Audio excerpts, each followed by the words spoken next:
علی بھائی آپ سے اگلا سوال ہے، ہم نے بچپن سے جمعۃ المبارک کے خطبوں میں علماء کرام سے حضرت موسیٰ علیہ السلام کے علیہ مبارک الصلوۃ زمانہ میں والسلام۔ موجود ایک بہت ہی امیر شخص کا واقعہ سن رکھا ہے جس کا نام قارون تھا۔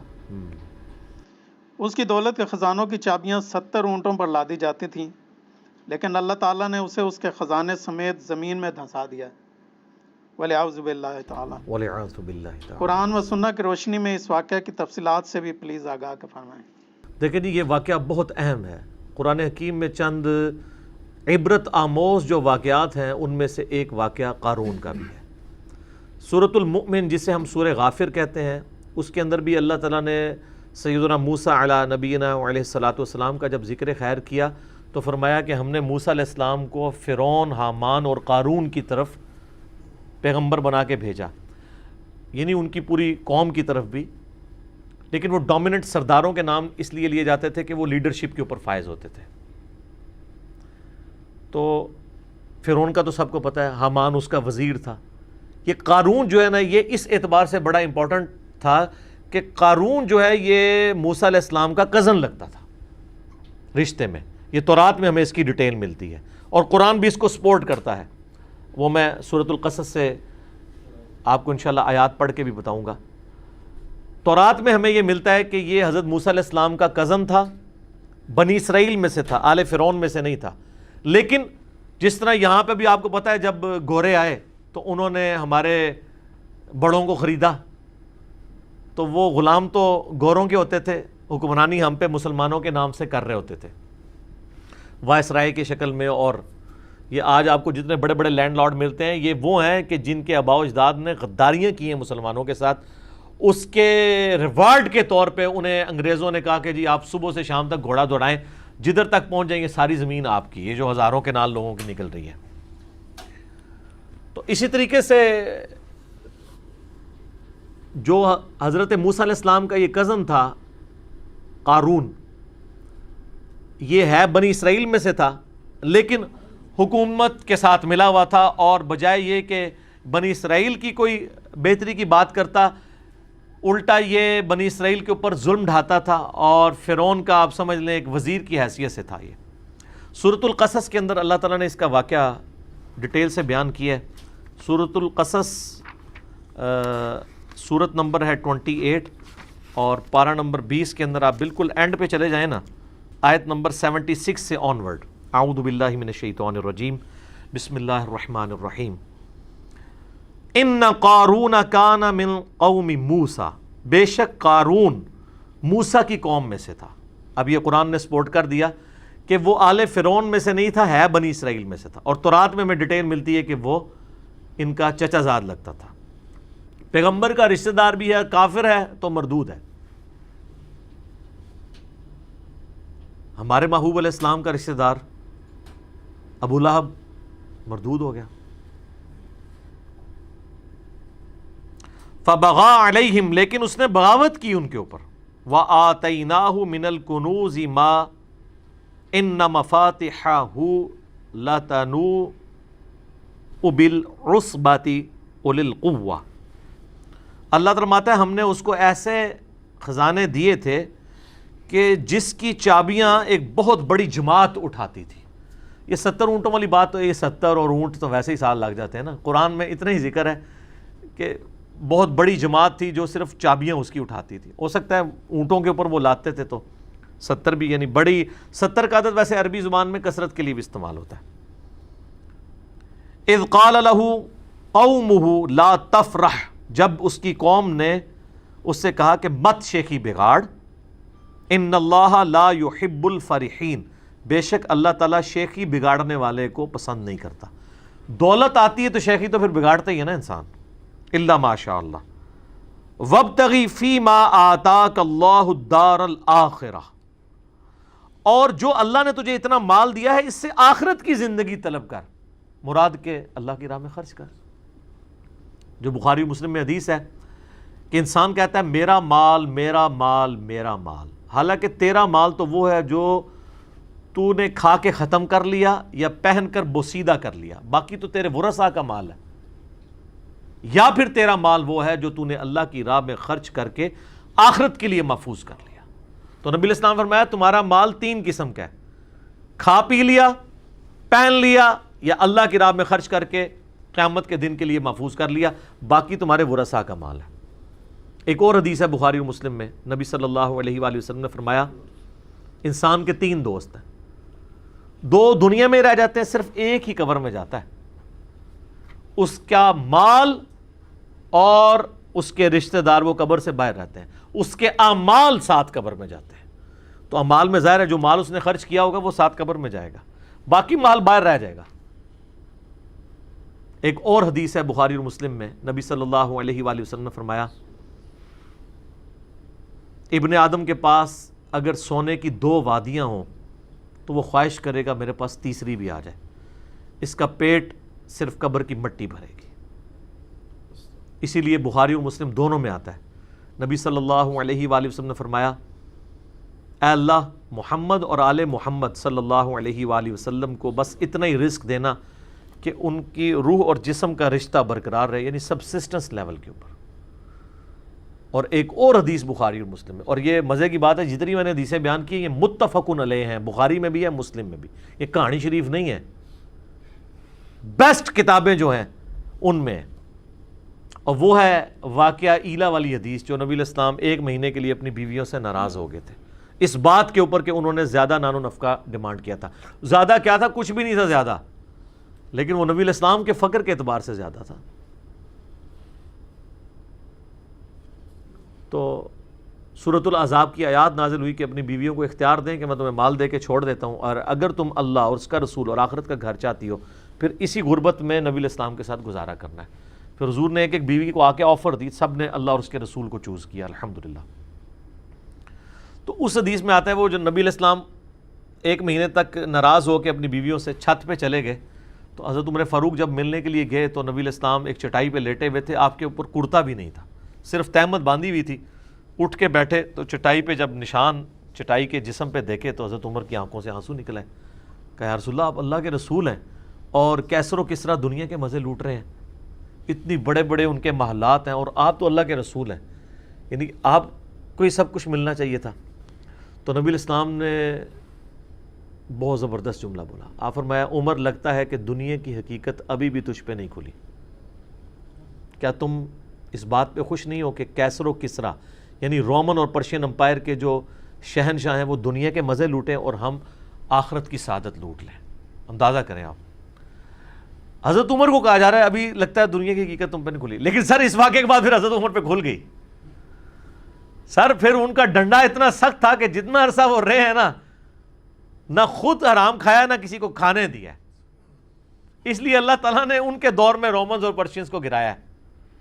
ٹھیک ہے، تو جنہوں نے حضور کی صحبت کی ہوئی تھی ان کو پتہ تھا کہ نبی علیہ السلام کی زندگی کتنی فقر میں گزری ہے، ان کو دنیا کا مال دھوکہ نہیں دے سکتا تھا۔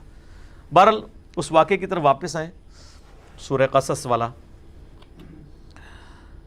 تو اس کے ساتھیوں نے کہا کہ تجھے جو اللہ نے دیا ہے نا اس سے آخرت طلب کر، وَلَا تَنْسَ نَصِيبَكَ مِنَ الدُّنْيَا، اور دنیا میں بھی جو تو نے خرچ کرنا ہے اپنے لیے لوگوں کے اوپر اس کو بھی بے شک مت بھول۔ ہم یہ نہیں کہتے کہ سب کچھ اللہ کی راہ میں ہی خرچ کر دے، اپنا بھی حصہ لے اس میں سے۔ وَأَحْسَنِ كَمَا أَحْسَنَ اللَّهُ إِلَيْكَ، اور تو لوگوں کے اوپر احسان کر اس مال کے ذریعے جس طرح اللہ نے تجھے مال دیا، یعنی اللہ کے دیے ہوئے میں سے اللہ کی راہ میں خرچ کر، غریبوں کے اوپر لگا۔ وَلَا تَبْغِ الْفَسَادَ فِي الْأَرْضِ، اور دیکھ اس کے ذریعے زمین میں فساد تو مت بچا۔ اگر تجھے دولت ملی ہے، یہاں پہ بھی آپ دیکھ لیں جس کے پاس دولت آئی ہے وہ ڈان بنا ہوا ہے، اس کے لیے جناب بڑا وکیل کیا جج کرنا بھی کوئی مسئلہ نہیں ہے، وہ جج بھی کر لیتے ہیں۔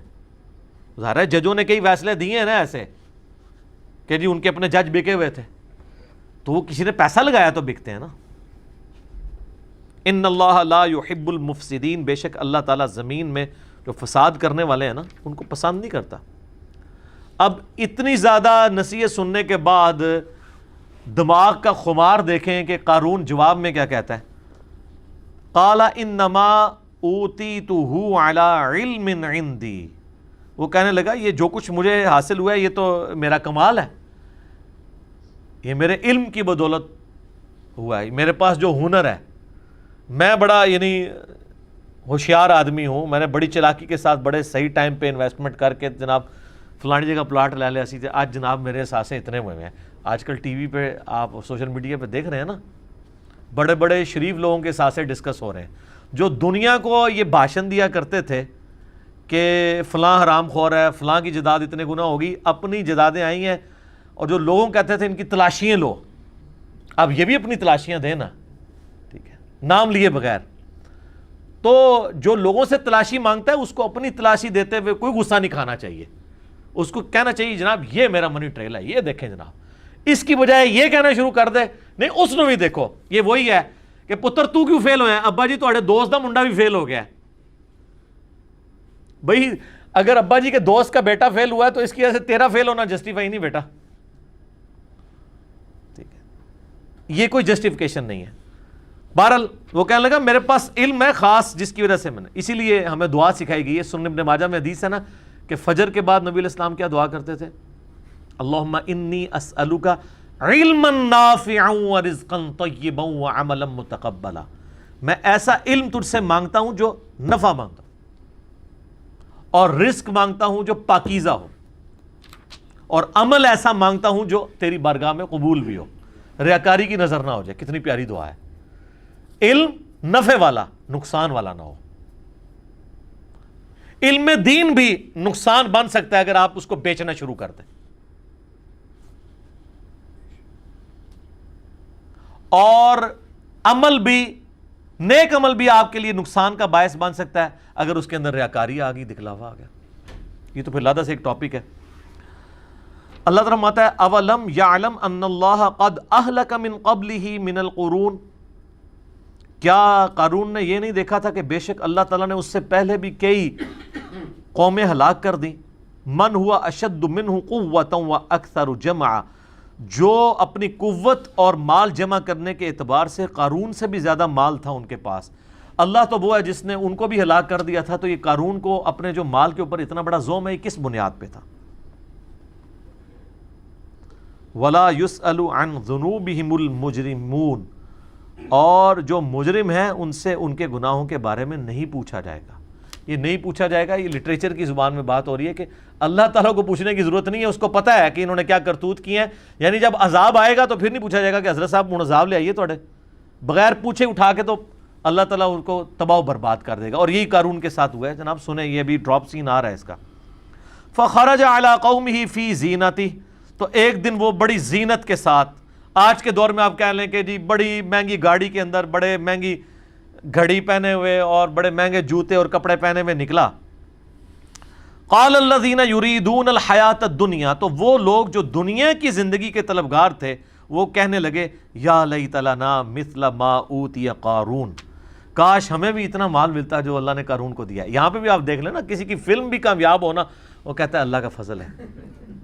جس نے حرام خوری سے بہت زیادہ پلاٹ بنا لیے وہ بھی کہتے ہیں جی اللہ کا فضل ہے, تھوڑے سے مال میں اللہ نے برکت دی ہے جی, میں تو کچھ بھی نہیں سا وہ فضل ہے. تو ڈیپ ڈک کرو تو پھر تمہیں پتہ لگے نے کتنے کتنے کام پائے نے اتنے تک پہنچنے واسطے. بعض لوگ ناراض ہوئے ہیں, میں نے یہ جو دعویٰ کیا تھا نا کہ جو بھی ارب پتی ہے نا میرے بھائی, کہیں نہ کہیں اس نے ڈنڈی ماری ہے.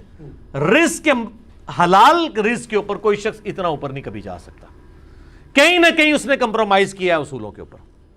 تو اس کے نا جواب میں کئی لوگوں نے نیچے کومنٹس کیے کہ علی بھائی اس کا مطلب ہے آپ یہ کہہ رہے ہیں کہ حضرت عثمان نے بھی کیا ہے. یہ یار بات کر رہے ہیں تواڈے بابیاں دی, تسی پہنچ گئے ہو خلفائے راشدین ہوتے, ٹھیک ہے, ہم تو آپ کی بات کر رہے ہیں. ان کی تو سند نازل ہوئی ہے قرآن و سنت میں, اور دوسرا ان کے پاس وہ مال نہیں تھا جو آپ کے پاس مال ہے.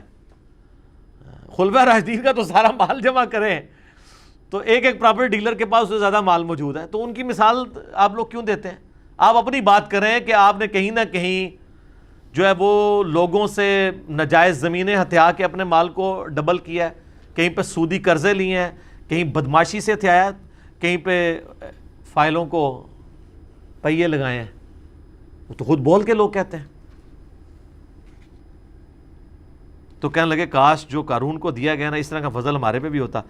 انہو لذو حظ عظیم, یہ تو بڑا قسمت کا دھنی ہے, اللہ نے اس کو اتنا دیا, اللہ نے دیتا ہے نا جی, تو ہم تکلیف ہے سانو نہیں تکلیف, جہدے کول ہے نا انہوں ہی تکلیف کٹنی پینی آخرت وچ. وقال الذین اوتوا العلم، اللہ تعالیٰ فرماتا ہے جو علم والے تھے نا، یہاں اب آپ کو پتہ چلا ہے کہ دولت کے اوپر لگام علم کی ہونا پھر انسان صحیح رہتا ہے۔ اللہ تعالیٰ فرماتا ہے جن کو اللہ نے علم دیا تھا نا، جب انہوں نے ان کی یہ بات سنی نا کہ یہ بڑا خوش نصیب، انہوں نے کہا وَيْلَكُمْ ثواب اللہ خیر لمن آمن وعمل صالحا، ان کا تمہاری خرابی ہو، اللہ کے حضور جو اجر ہے وہ اس سے بہتر ہے ان لوگوں کے لیے جو ایمان لائے اور نیک اعمال کیے، ولا يلقاها الا الصابرون، لیکن اس کو وہی لوگ حاصل کر پائیں گے جو صبر کرنے والے ہیں۔ ایک یہ معنی ہے، اور دوسرا معنی یہ ہے کہ اس حقیقت تک وہ لوگ پہنچیں گے، اس علمی حقیقت تک کہ یار اصل زندگی تو آخرت کی زندگی ہے، جو صبر کرنے والے ہیں۔ دونوں معنی بیک وقت درست ہیں۔ دنیا تو ساری صبر پہ چل رہی ہے نا جی، پورے کا پورا دین، پوری کی پوری زندگی صبر ہے۔ تین چیزوں پہ آپ نے صبر کرنا ہے۔ اللہ کی طرف سے شریعت کی پابندی جو ہے نا، اس پہ صبر کرنا ہے۔ فجر کے وقت اٹھنا، سردیوں میں غسل کرنا، گرمیوں کے روزے رکھنا، صبر کرنا پڑے گا۔ دوسرا صبر ہے حرام خوری سے بچنا، حرام کاموں سے بچنا، نگاہوں کی حفاظت کرنے کے لیے آپ کو حرام سے بچنے کے لیے صبر کرنا پڑے گا، اپنے نفس پہ جبر کرنا پڑے گا، رزق کے حرام سے بچنے کے لیے صبر کرنا پڑے گا۔ اور تیسرا صبر ہے اللہ کی طرف سے آئی ہوئی تکلیف کے اوپر صبر کرنا، وہ تو سب سے مشکل کام ہے۔ ظاہر ہے کہ رزق حلال میں پھر آپ عیاشی کی زندگی نہیں گزاریں گے، دوویں جہانی مٹھے باؤ، انج نہیں ہوئے گا۔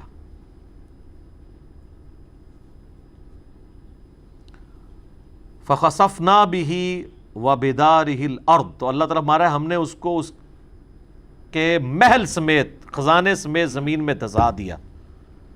فَمَا كَانَ لَهُ مِنْ فِئَةٍ يَنْصُرُونَهُ مِنْ دُونِ اللَّهِ، پھر اس کے پاس کوئی ایسی فوج نہیں تھی، کوئی ایسی جماعت نہیں تھی جو اللہ کے مقابلے پہ اس کی مدد کر سکتی۔